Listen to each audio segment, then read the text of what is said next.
Crude के भावों में हमने बेतहाशा तेजी होती हुई देखी है। पिछले 4 महीनों में क्रूड के भाव करीबन 81% इंक्रीज हुए हैं और ऐसे में एक इम्पॉर्टेंट डेटा सामने आता हुआ दिखाई दिया है। हम बात कर रहे हैं ऑटो सेल्स के नंबर की। अप्रैल 2026 में कुल मिलाकर पैसेंजर व्हीकल करीबन 4.59 लाख के ऑटो सेल्स पैसेंजर व्हीकल होते हुए दिखाई दिए हैं।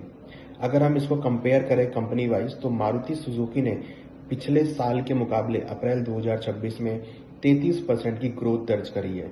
कुल मिलाकर 2,39,646 यूनिट्स सेल आउट होती हुई दिखाई दी हैं। वहीं अगर हम बात करें हुंडई में तो हुंडई मोटर्स में करीबन 14% के आसपास की ग्रोथ दर्ज हुई है और करीबन 51,902 यूनिट सेल आउट होती हुई दिखाई दी हैं। वहीं महिंद्रा एंड महिंद्रा में करीबन 12 से लेकर 13% की ग्रोथ दर्ज हुई है और करीबन 94,627 पैसेंजर व्हीकल यूनिट सोल्ड होते हुए दिखाई दिए हैं।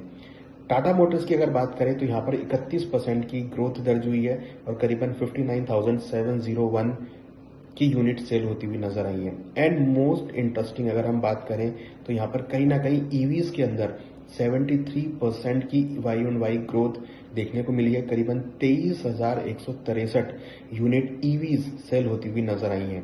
वहीं अगर हम बात करें लग्जरी ईवीज में करीबन 487 यूनिट सेल आउट होती हुई दिखाई दी हैं, जो कि करीबन 70% वाई ऑन वाई ग्रोथ है। इसके मुकाबले अगर हम बात करें इलेक्ट्रिक टू व्हीलर्स की सेगमेंट की तो अगेन ये दूसरा महीना रहा है जहां पर रिकॉर्ड तेजी देखने को मिली है। करीबन 1,48,677 टू व्हीलर ईवी जो है इलेक्ट्रिक टू व्हीलर बिकते हुए नजर आए हैं। वहीं ये नंबर मार्च में करीबन 1,92,000 के आसपास का था। तो हमने देखा कि ऑटो सेक्टर के सेल्स नंबर बहुत अच्छे आए हैं, मगर उससे ज्यादा इंपॉर्टेंट है कि ईवी सेगमेंट का अट्रैक्शन यहाँ पे बढ़ता हुआ नजर आ रहा है। हमने देखा है कि जो कार मेकर्स ईवीज बना रहे हैं, इलेक्ट्रिक ई स्कूटर बना रहे हैं, उनकी सेल्स नंबर ग्रोथ होती हुई दिखाई दी है। ऑलमोस्ट मोर देन 70% की ग्रोथ हमने ईवीज में इलेक्ट्रिक टू व्हीलर्स में आती हुई देखी है।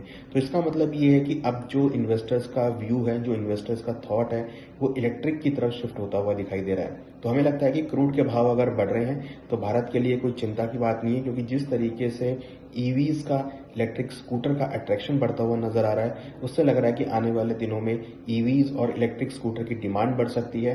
तो ये जो सेगमेंट है इलेक्ट्रिक व्हीकल्स का, इलेक्ट्रिक स्कूटर्स का, ये सेगमेंट, ये सेक्टर हमें लगता है आने वाले दिनों में अट्रैक्टिव रहेगा और आने वाले दिनों में इन सेक्टर में एक अच्छी खासी अपॉर्चुनिटी देखने को मिल सकती है।